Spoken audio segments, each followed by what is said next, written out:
ইমাম সাহেব, জি কাকা। এই জানেন আপনার সম্মানীটা। সম্মানী কিসের? আরে সম্মানী হলো বেতন, মাস শেষে যে বেতনটা নেন সেই বেতন। ও তাই বলেন, আমি আবার ভাবলাম সম্মানী কিসের, আমার তো প্রতি মাসে বেতন দেওয়া হয়।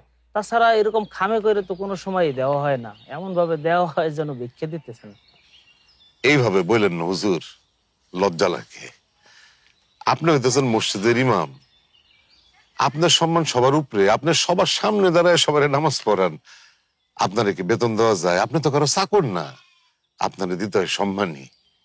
আপনি এত সুন্দর করে কথা বলেন মাস্টার কাকা, শুনতে খুবই ভালো লাগে। কথাই জয়, কথাই ক্ষয়। কিন্তু আফসোস কি জানেন, আমরা জাতি হিসাবে মানুষের উপযুক্ত সম্মান দিতে পারি না। আফসোস লাগে, বড়ই আফসোস লাগে। নেন, টাকাটা।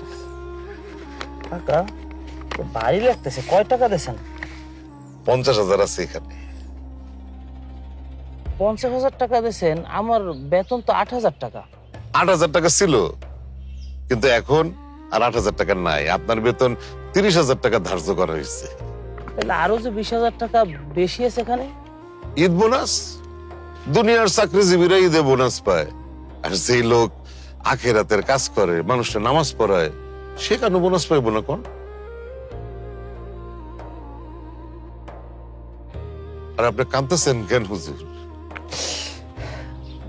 মাস্টার কাকা, ছোটবেলা থেকে মাদ্রাসায় পড়াশোনা করছি, মাদ্রাসায় বড় হয়েছি।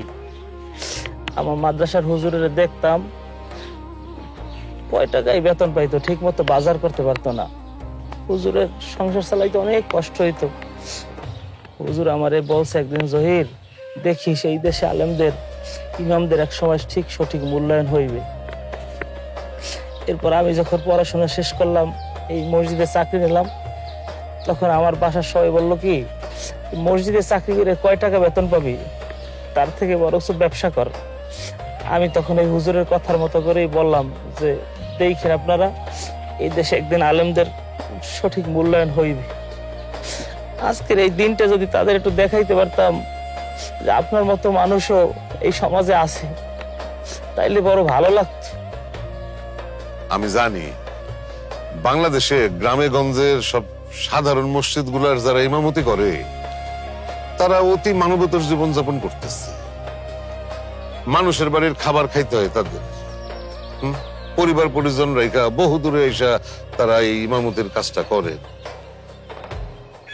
কিন্তু কি আর বলবো, আমার কি স্বপ্ন জানেন? আমার খুব স্বপ্ন যে আমি যদি সুযোগ থাকতো, তাহলে বাংলাদেশের সব ইমামের বেতনটা 30,000 টাকা করে দিত। টাকাটা বড় বিষয় না মাস্টার কাকা, বিষয়টা হচ্ছে সম্মানের। আমি যখন মানুষকে দিনের পথে আসতে বলি, নামাজ পড়তে বলি, রোজা রাখতে বলি, তখন মন থেকেই বলি, কিন্তু আমি জানি যে এটা সবাই ভালোভাবে নেয় না, তখন খুব কষ্ট লাগে।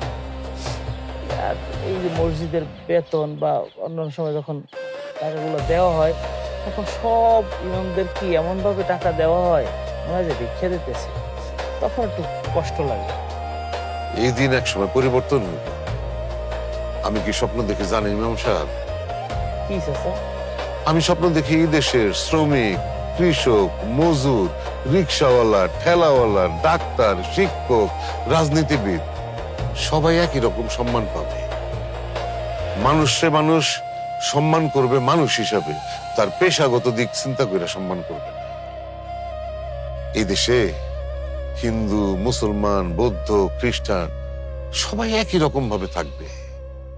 একদিন ঠিকই হবে কাকা, আপনার মতো মানুষরা যদি সমাজে বেঁচে থাকে, অবশ্যই একদিন সবকিছু ঠিক হবে। তাই যেন হয়। মাস্টার কাকা, আপনি অনুমতি দিলে আমি একটা কথা বলতে চাই। কি কথা বলেন? আমি একটু আপনারে জড়াই ধরতে চাই।